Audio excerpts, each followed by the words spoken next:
mandroso atao tokantranontsika indray ny ambassadeur-ny Joshua Ziadia mety ny tia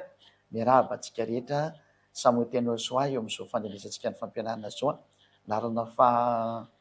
roa amby roapolo ny fampianarantsika izay mitondra ny lohateny hoe fanapolofona fandriamanitra Joshua. Hiditra indray zany tsika zany zao. Raha nojerevantsika ny tenin'Andriamanitra dia mahitsy be ny tenin'ny Mose hoe mieno ny tenin'ny mpaminany satria teny avy amin'Andriamanitra iny aleo ngamba everitsika foana iny tenin'ny Mose iny satria miainga miny foana ny zavatra zany. Rehefa misy zato marinina zany dia tsy maintsy miainga eo amin'ny tenin'ny mpaminany foana tsika mba tanteraka ny fahamarina rehetra hoe mpaminany ianonao. Ka inona zany ny baikon'le mpaminany ny ran'Andriamanitra voalohany indrindra tany aloha tany dia tsy maintsy hojerevantsika ny teny Deutéronomia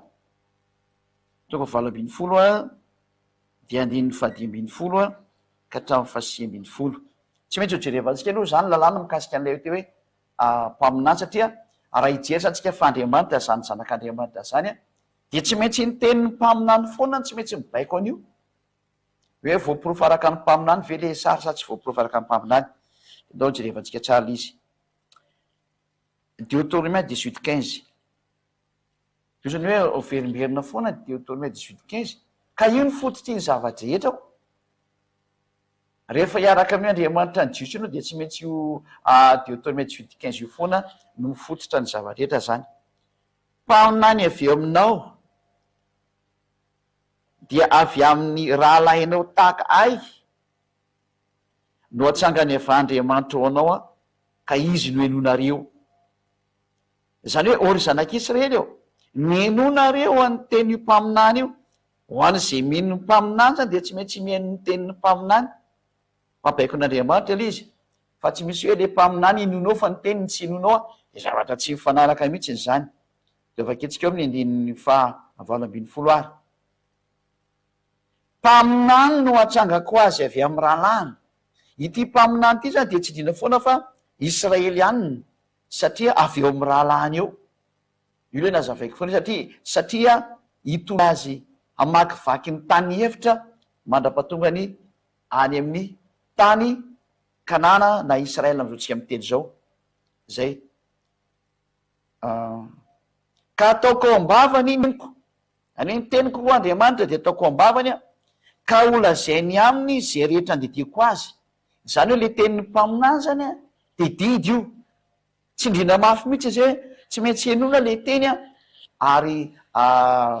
didy moa izay tenin'ny mpaminany zay araka ny voalazan'ny soratra masina eto mihitsy dia hoe didy io teny io. Zany hoe tsy azonao atao mihitsy zany hoe mialaala amin'io teny io fa raha vao mpaminany izy zany dia didy. Ka tika moa zany tao amin'ny fampianarana teo aloha dia nahita mihitsy fa Joshua zay mpaminany ka raha vao miteny zany Joshua dia didy koa zany dia mazava zany fa rehefa hita teo amin'ny asa moa izy da teo amin'ny asa sy ny herina sehony teo amin'ny teny izay navoakany dia trandeha fantatra izy fa mpaminany satria nitondra soa ny zanak'Israely. Ary zany tonga zanak'Israely tena faly be taminazy saingy moa nisy ny ratsy saina dia ritsy jiosy rehetra ilay mpitondra fivavahana jiosy ny ratsy saina taminy noho ny amin'ny tsy fitiavana satria nitondra zavatra tsara i Joshua dia noho ny amin'ny fialohana dia nokendrena ho vonoana izy hoe anao vonoana any Israeliana mpitondra fivavahana. Ary manaka androandro hoe mpitondra fivavahana Israeliana ireo tsy tian'i Joshua nefa raha ny soa vitan'i Joshua teo aminazy hitady hatsarana raha ho tadiavinao raha ny tampitanety fa maika hoe misy zavatra tonga aminao fa zany le atao hoe fianonana fotsiny zao. Zay. Ka etsika zany dia mahita mihitsy ny hoe ilay mpaminany zany dia ataon'Andriamanitra ombavany ny tenin'Andriamanitra ary olazainy aminy izay rehetra andidiko azy. Zany hoe didy zany io mandeha io zany dia noho amin'izay hoe ary raha ohatra ka tsy hanona iny didina voakan'iny mpaminany dia ahoana hoe tsy arana zany le tenin'le mpaminany dia zao. Ary izay rehetra tsy mihaino ny teniko izay olazainy amin'ny anarako satria iavany maniraka anazy dia zaho no hitsara azy. Tandeha ho tsaraiko nareo izy Andriamanitra io. Ozy ilay alohan'ny Israely zany. Iavano anarany. Ka ny teny Mose zany dia nanindry mafy mihitsy fa tena rehefa tsy hinonareo impaminany dia ho ataoko fainareo izy io Andriamanitra io. Tsy azo atao mihitsy zany mitsipaka ny tenin'ny mpaminany Israelianina. Mahitsy be zay.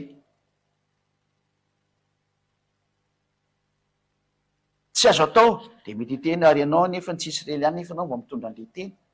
De hitantsika indray tantarany ambassadeur-ny Iosa Ziady hoe ahoana moa nefa ny ambassadeur-ny Iosa Ziady mitondra an'le teny kosany. De hoenotsika eo ny toy fa misy fampianarana koa mbola renitsika eo rindan'izay.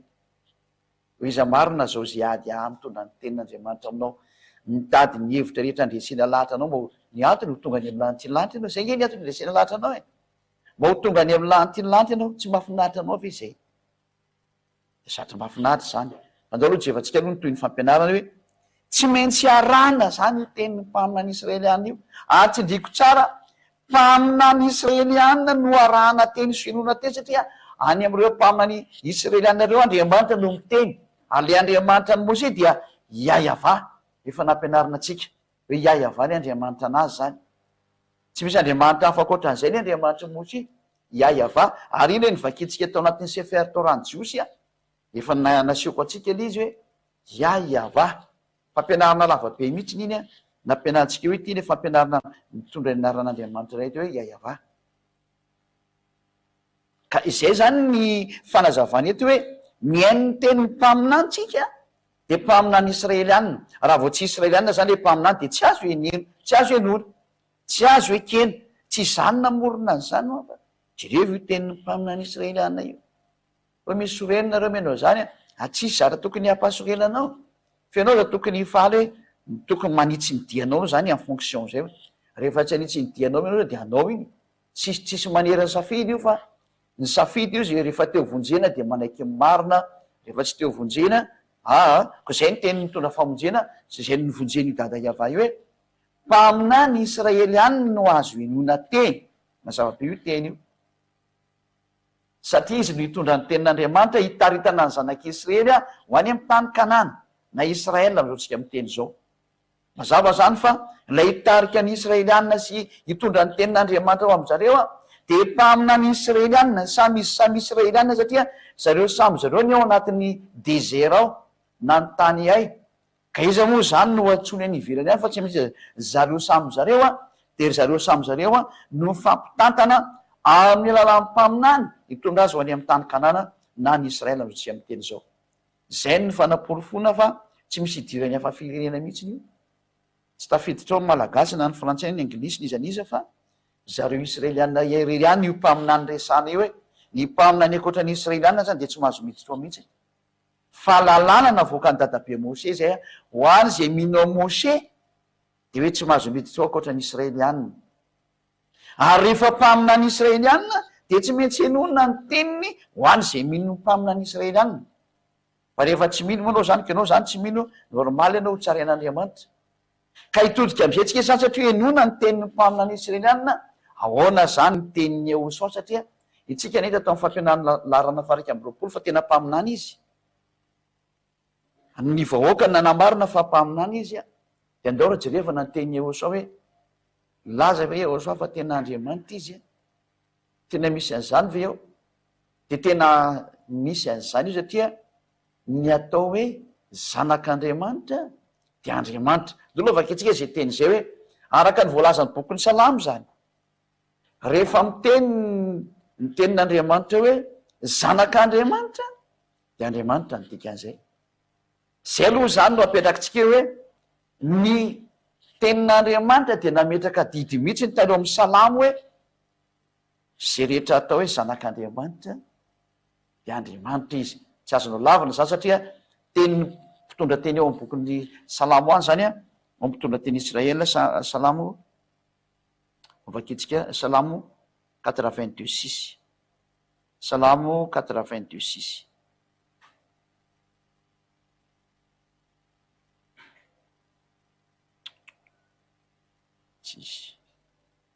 Salamo 82 dinindininy fahenina.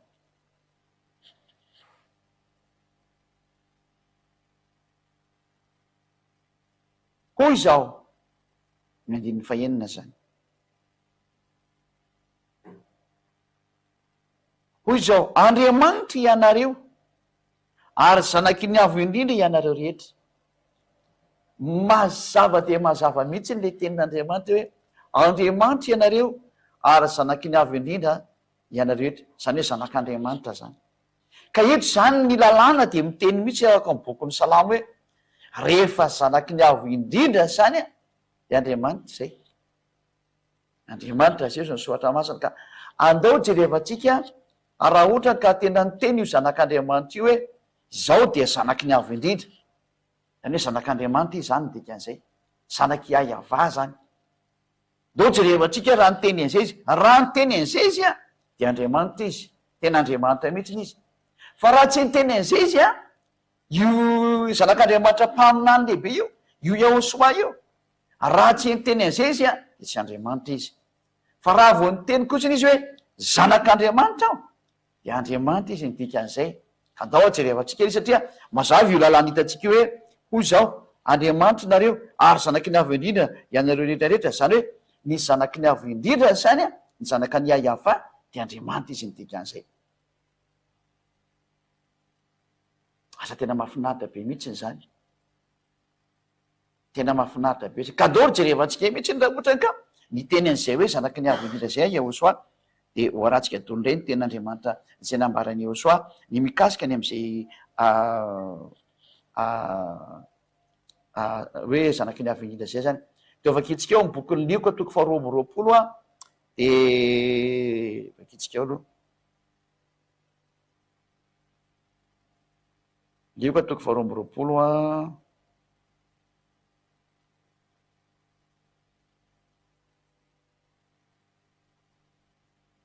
andininy efa atrevatsika kely.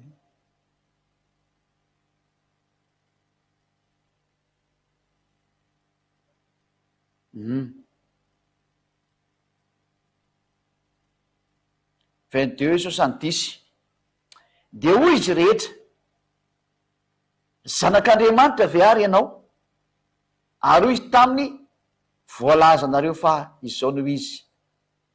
Zay ary. Mazava be zany fa tena nametrana fanontaniana mihitsy ny Yahosoa teto hoe zanak'Andriamanitra ve ianao? Dia namaly Yahosoa hoe voalaza nareo fa izao no izy. Tena zanak'Andriamanitra mihitsy. Ka raha vao niteny izany hoe zanak'Andriamanitra izy a, dia iny izy ny dikan'izay satria mampaminany anazy a, dia iny izy marina ny teniny mampaminany anazy a, dia iny izy zany dikan'izay araka lalana teo hoe hoy zao Andriamanitra ianareo dia zanaky ny avy indrindra nareo. Ka le avy indrindra moa mazava be fa le Andriamanitra ny dikan'izay. Ka hoe zanak'Andriamanitra izy a, dia mazava izy zany fa Andriamanitra izy ny dikan'izay. Io Yahosoa io zany tena Andriamanitra ny dikan'izay. Noho ny amin'ny fahatanterahany zany teny zany, tsy misy azo lavina mihitsy ny Andriamanitra azy, satria izy mpaminany a, mpaminany Israeliana tsy maintsy ekena ny vahoaka mihitsy ny Israeliana no nametraka anazy ho mpaminany a. Ka raha vao niteny izy hoe voalaza anareo fa za dia zanak'Andriamanitra, dia amin'ny maha zanak'Andriamanitra azy zany dia Andriamanitra izy.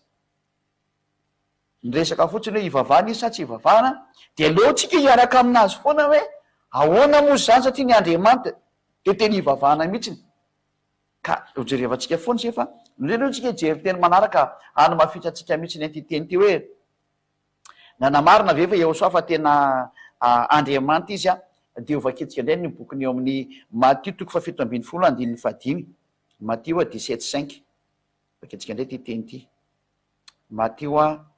eto moa zany tsika dia hita mihitsy ny hoe nisy teny nidina mihitsy rehefa ny an-danitra ny teny taminy hoe ity ny zanako malalako zay sitrako, dia ity no zany hoe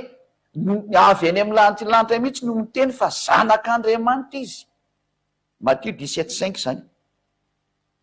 Zany hoe Andriamanitra mihitsy zany no manam-porofo amin'ny olombelona eto fa Andriamanitra izy fomba mieritreretra am'izay ianao. Inga vakitsika ny teny vadika indray rety Matthieu a, diso le voajery teto Matthieu a 17 a zay vao 5. Voilà. Matthieu 17:5. Ty am'izay rehefa naporofona fa tena hoe voalazatra any amin'ny lanitra izy fa tena zanak'Andriamanitra izy zany. Matthieu 17:5. Ary raha mbola niteny izy dia indro nisy rahona mazava nanarona azy, nanarona azy ireo. Ary in'izao nisy feo avy tany amin'ny rahona nanao hoe ity no zanako malalako zay sitrako a, izy no enoy. Ity zany tsy mba lay mpaminany tsony no ny teny fa avy eny am'lay mpaniraka azy mihitsy ny le ny teny satria hoe ataoko ambavany ny teniko keto zany a tsy mba atao ambavany tsony le ny teny fa tena feo avy eny am'lanitylanta mihitsy nolidina teo hoe tia ny zanako malavo zay sitrako zany hoe confirme avy eny am'lanitylanta zay niviny mihitsy ny fa zanak'andriamanitra ty tonga eto ty zanak'andriamanitra io ary nylaza mihitsy mbola mafiso kely a le zanak'andriamanitra mihitsy no milaza fa izy ary ange vy any an-danitra mihitsy ny ary tena any mihitsy izy no mipetraka fa tsy ave tia tany zany izy a donc efa kitsika izy teny zay Jauna 3:13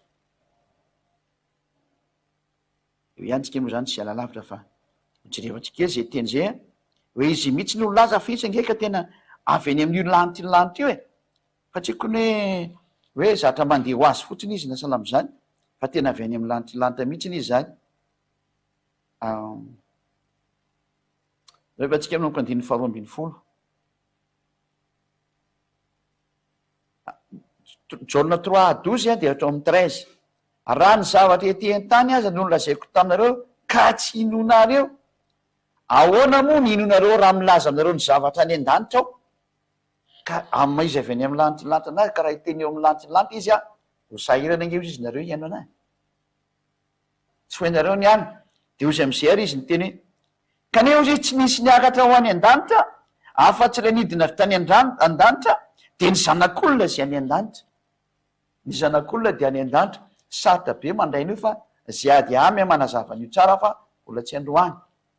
ho azaveko aminareo mihitsy hoe inona mahatonga anazy ny teny an'ireny hoe izy ety an-tany hoe izy milaza fa ny zanak'olona zay any an-danitra efa izy ety an-tany amin'io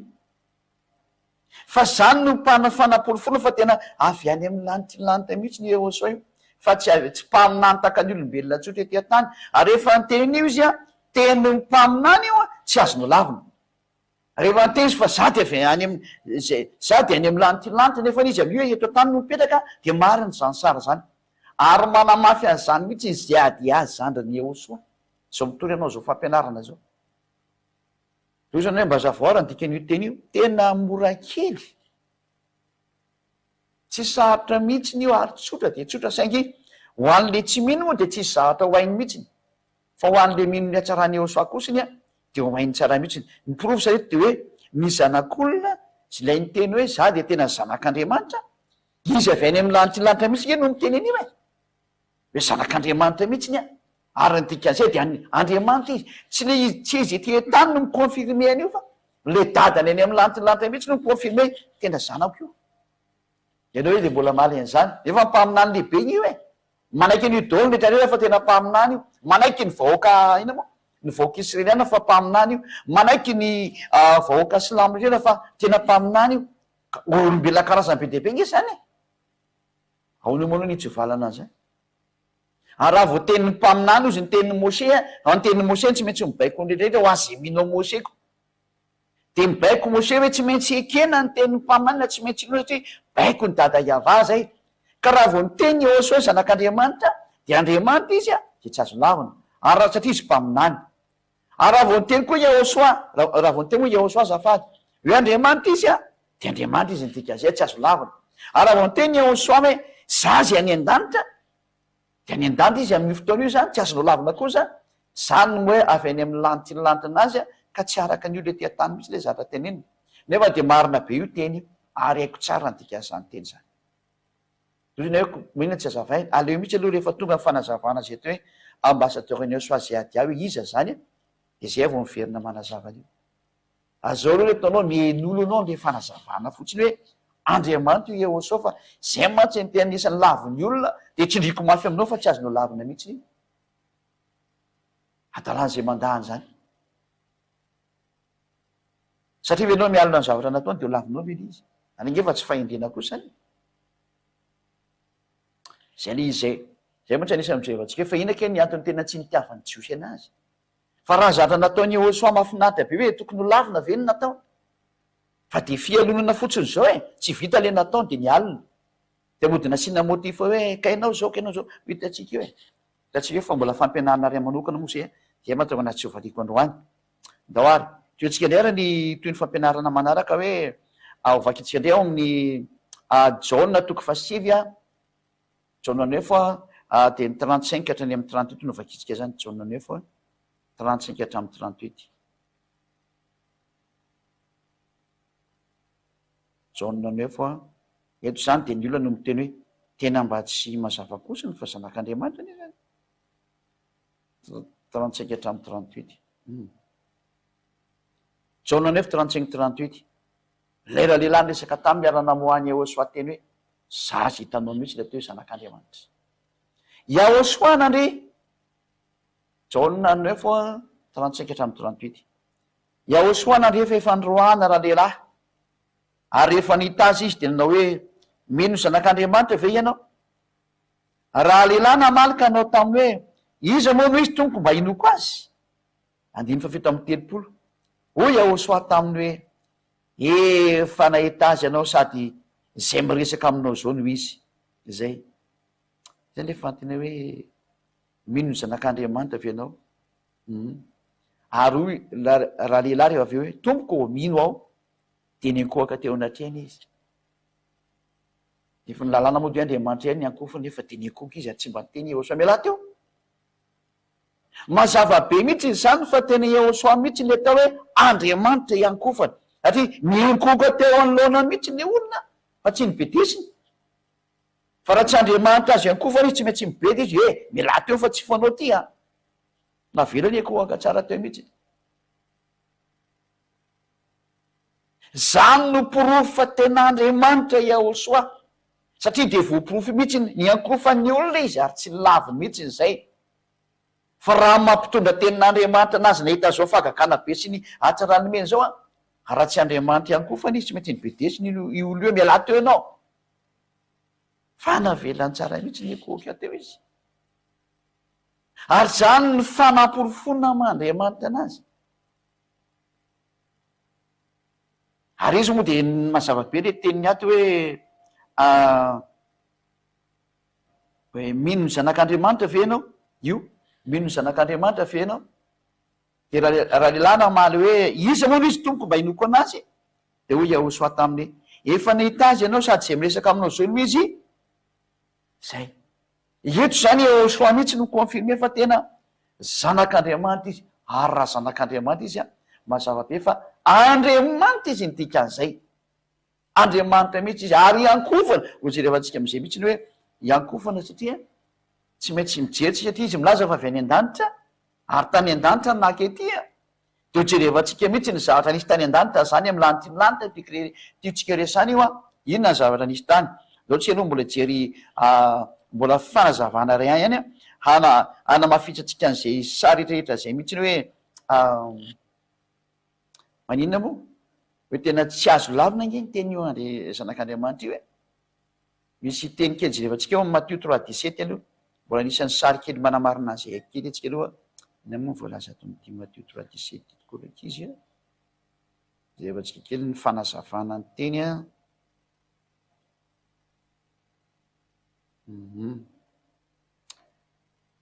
ary injao nisy feo tany an-danitra nanao hoe ity no zanako malalako izay sitrako confirme fandroandray zany tamin'ny Yahosoa natao batisa tamin'ny jaona mbola niverina ny teny hoe zanako malalako izay sitrako nge ty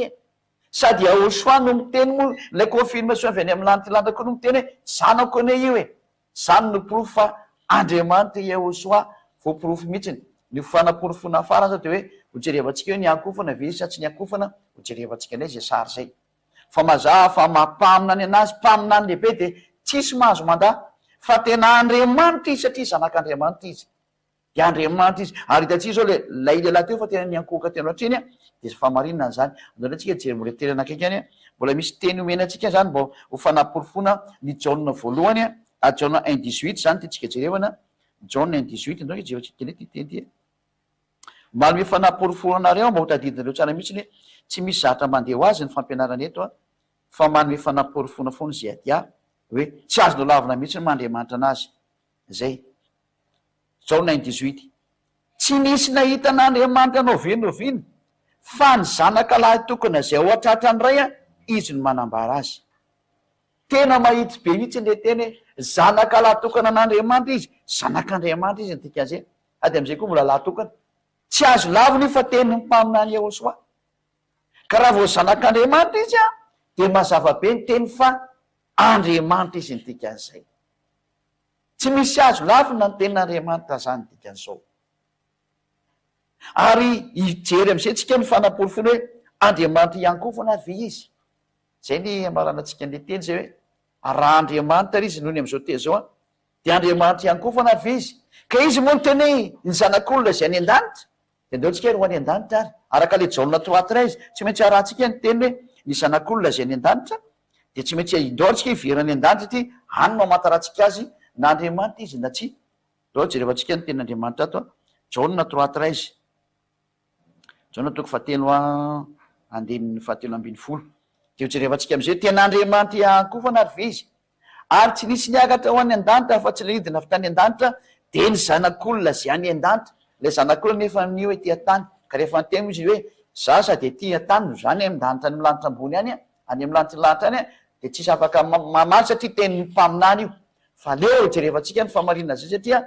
nanao fanambarany izy ao amin'ny bokin'ny Apokalipsy ny fanambarany Yehosoa zay nomen'Andriamanitra azy. De tindray misy fanambarana noetiny tsy azonao lavina koa zay mametraka fa mpaminany Yehosoa. Tsy mahazo mamaly ny Jios satria ny vahoaka Jios ny teny fa mpaminany izy. Tsy mahazo mamaly ny zanisa satria ny fanambarana de avy any amin'ny Yehosoa. Ary raha vao Yehosoa manao fanambarana de tsy maintsy manaiky dao zay etra milaza fa mpaminany Yehosoa. Tsy mahazo mamaly koa zany ny silamo satria izy milaza fa mino any Yehosoa. Lay zanak'Andriamanitra zay novainy anarany hoe Isa. Tsy afaka mamaly koa izy. Tsy afaka mamaly zany zao tontolo zao ny am'izany teny zany satria ny fanambarana de avy any am'le Yehosoa zanak'Andriamanitra le niatona teo amin'ny hazo fijaliana zay napetraka ho mpaminany ary ny Israelianina mihitsy laza fa mpaminany io tsy afaka mamaly nizaliza zany. Dao vakitsika ry any ny Apokalipsy toko voalohany toko voalohany aloha vakitsika zany. Eto zany tsika de jery hoe iza manao fanambarana ny fanambarany Yehosoa lay voaositra na hoe Yahosoa lay Mesia araka zay tianareo ametrahana anazy fa voaositra izy amin'ny teny gasy.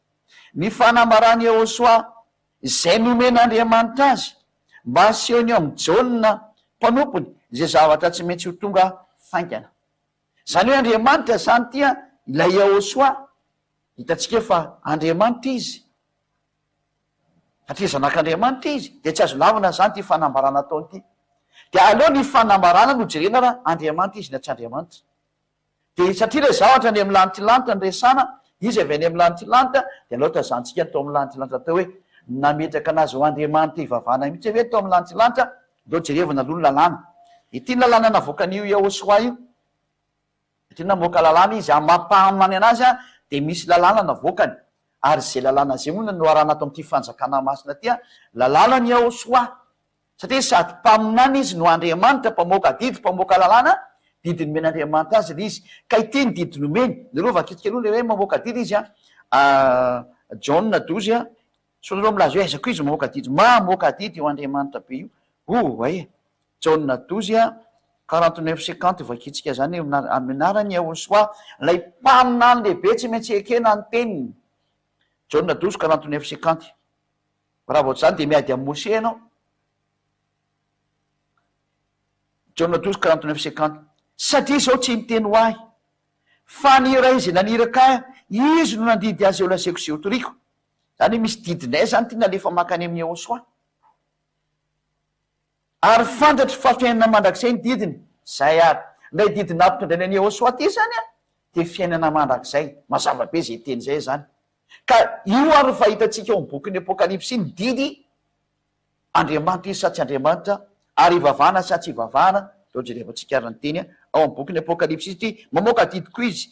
Ianao ny bokin'ny Apokalipsy iny anamarina ny teny aloha hoe ahoana moa ny kalite nateo Andriamanitra. Ny ateo Andriamanitra de zao ivavahana. Raha ivavahana izy zany de zay le tena Andriamanitra ivavahana. Vakitsika ny Apokalipsy toko 2:7 ty lalàna ty lalàna tao amin'ny Yehosoa no miny dada iavana azy. Apokalipsy 22:9 de ho izy tamiko tandremo azo manao an'izao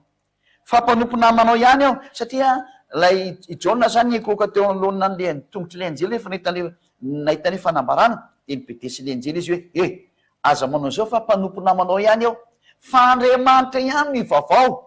zay aza manao zao fa mpanompo namanao ihany eo sady namany-paminany rahalanao tsy izay mitandrina teny am'ity boky ity Andriamanitra ihany ny vaovao ataotsika ngeda be mihitsy zany hoe raha mivavaka ianao zany de le Andriamanitra ihany no azo ivavahana zany hoe raha vao tsy Andriamanitra zany de tsy azo ivavahana fa ny Andriamanitra ivavahana zany de mazava be mihitsy zany hoe raha vao tena Andriamanitra iankofana zany de eny no mahazo miankohaka de ndao jerevantsika raha Andriamanitra iankofana mihitsy sy ivavahana mihitsy ny Yehosoa de ndao jerevantsika ny boky ny Apokalipsy toko 5 ary zay no entsika mamarana anazy Apokalipsy ilazana fa tena hoe tena Andriamanitra ivavahana fa izy ka zay manaiky fampaminany Yehosoa de tsy maintsy manaiky an'ity teny ty satria fanambarana avy eny amin'ny Yehosoa ty ary sary tao amin'ny lanitra mihitsy le nomeny araka le teniny hoe ny zanak'olona zay any an-danitra de any amin'ny lanitra zany any zany ka aleo jereva le zava-misy anazy zany le misy anazy zany de ny Apokalipsy toko 5 vakitsika amin'nompo ny andininy fahinana nga manizay amin'ny amboniny andininy fahinana ary hitako faindro teo voany sy zafiandrianina sy zava-maneny efatra ary teo voan'olona de nisy zanak'ondry io le hoe indro ny zanak'ondr'Andriamanitra zay manetra ny fahotany zao tontolo zao izy ny olona ary amin'ny bokin'ny Jaona no misy an'izay ary hitanay ny voninahiny sy ny maro samihafa ny teneny izay moa tsy tadidiko nareo le rangahy izy anarina izy zay ny voalazany zany zay ka Yehosoa le zanak'ondron'Andriamanitra voalaza eto zany izy io zanak'ondry io Yehosoa io zanak'ondry io sao de tsy hainao ka eo maha zanak'ondry anazy zay mihitsy ny ny lazantsika ny hatsarany sy ny famareny aminao hoe izy Yehosoa ty resana ty de nitsangana tahaka ny vovovony izy nanana tandroka fito sy maso fito de ny fanafiton'Andriamanitra ny ranaka any amin'ny tany rehetrarehetra zay io zany voalohany io zany le Yehosoa iny io zay io le hoe le teny tonga nofo ary le teny de nonona tamitsika zany le hoe ny teny tonga nofo zany izy de tonga izy ka nandray ny boky teo an-tanakavanana mipetraka teo ambony seza fiandrianana nalainy Yehosoa zany lay boky teny amin'ny tananakavanana mipetraka teo ambony seza fiandrianana de rehefa niraisiny Yehosoa lay boky satria izy le zanak'ondry le ngano jevatsika kely zay hoe zanak'ondry zay le ohatsy karotsika kely izy de misita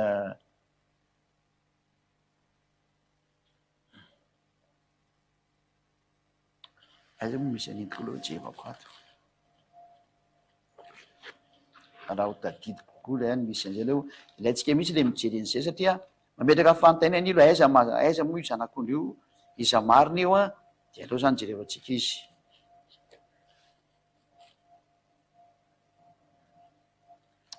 indro ny zanak'ondrin'Andriamanitra le manaisitra ny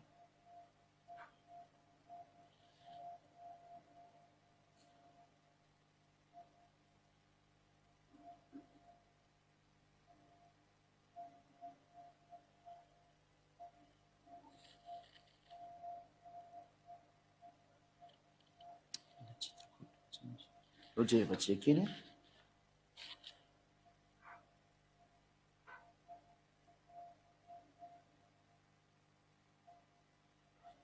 raha misy mahita an'izy moa zany de mandefa nitiaingana makaty de mba malakitsika zay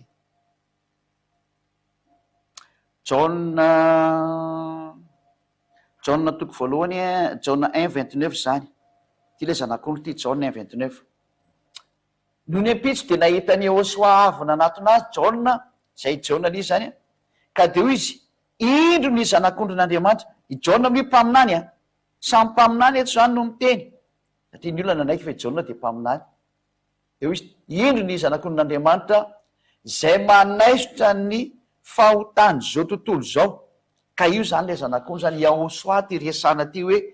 zanak'ondron'Andriamanitra zay ka i Jaona moa Jaona mpanao batisa io ny olona mino fa i Jaona mpanao batisa de mpaminany ihany koa